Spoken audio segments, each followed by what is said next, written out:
is on the inside. That's right. Every single campaign starts with them and their input. Yes. Doing national work is not easy at all. And each one of us, we're national in name and in the resources. Every dime that we bring in as a powerhouse, we push out to support the sisters in their individual, local, hyper-local neighborhoods to do their work. And so it's not easy when you try and speak to your folks around the country about doing national work. Because rightfully so, we all, like my home base is Boston, is Roxbury, is the Families for Justice as Healing. Led by Mallory Honora right now.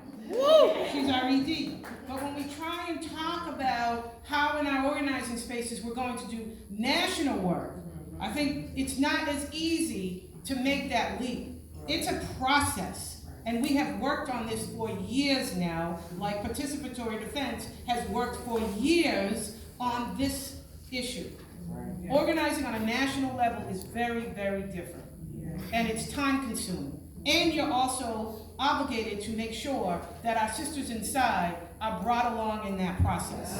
That's not an easy process. So one of the things that I think would be helpful, because I don't want to be up here all day long, is to encourage all of us to use everything we do starts with participatory defense. Everything. We are proud of that. We found a tool a few years ago called participatory defense and stumbled across a Raj Jaydev, and every single organizing space we're in starts with participatory defense. And out of that grows transformative justice. Out of that grows bail work. Out of that grows clemency. Clemency works. Where's Robin Fox? Clemency works. That's a national campaign. If y'all want to work on clemency, come talk to us. Because the work has already been done to create a national campaign. But I think one of the most important things we can do in this space on a national level is own the narrative on these issues. One of the things we don't do is push back nationally on how we want the narrative to be told. Right now in this country, we are under assault by ultra-conservatives, led by ultra-conservative billionaire dollars, and criminal legal reform and prison abolition work is being defined by people who were the architects of mass incarceration. And if we are not aware of that, and we are taking money that continues to move us away from meaningful criminal legal reform and prison abolition. If you are in this space, and I'm speaking to my FIP now, who's FIP? Right here. Woo! If we are FIP, and we fought for years to pull a seat up to the table and to demand as experts that our voices be heard. But as FIP, we are the experts when it comes to what it's like to navigate through a prison. We are the experts when it comes to what it's like to, get through that experience on a prison bunk. But I'm going to tell y'all something, FIP. I'm speaking to my people. If you dare to step outside of that expertise, you damn well better do your homework.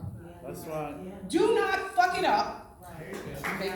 For people who are politicized, who are doing their homework, who know who's putting money in their pocket, to know whose agenda and whose water you're carrying. Because if you do that, you're essentially derailing the freedom train. You do not have a right to do that, FIP.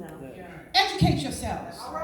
Get with folk who are FIP, who are politicizing themselves, who are understanding what these issues are and how dire they are for us to speak from one voice.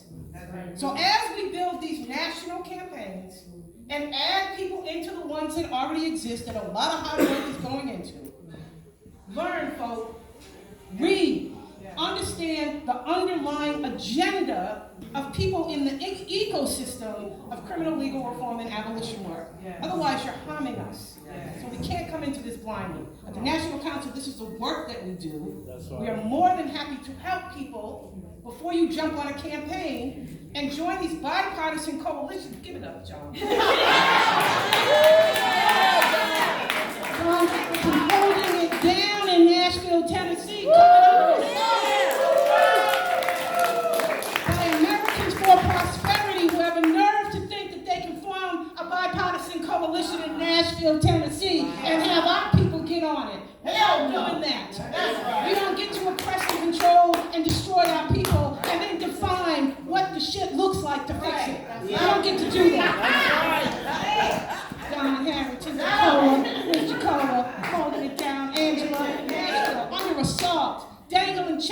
front of them, and they like, that's one way to do it. This is how we get down.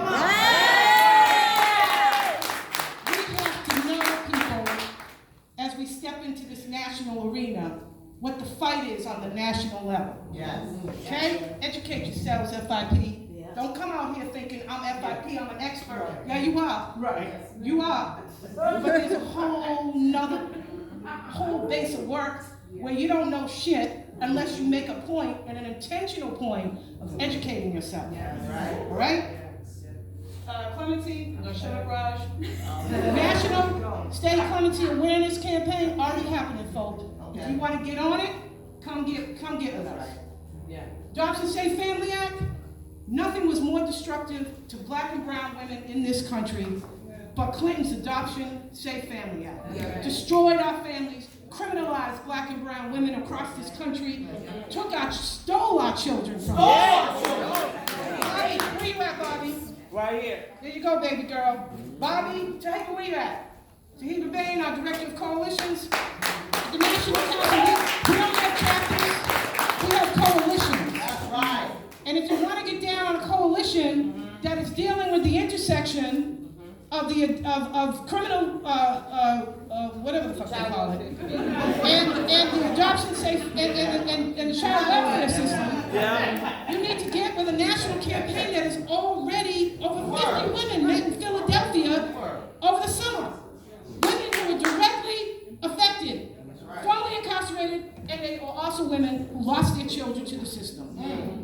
That's a national movement that's already underway because of the devastating destruction that the child welfare system has caused to us.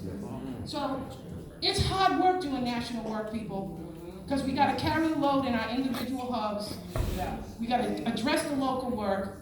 So we've done this for a long time now. We've fallen down. We've fucked up, we fought each other, but we still standing. That's right. And we have some expertise in how to do the national work. So come see.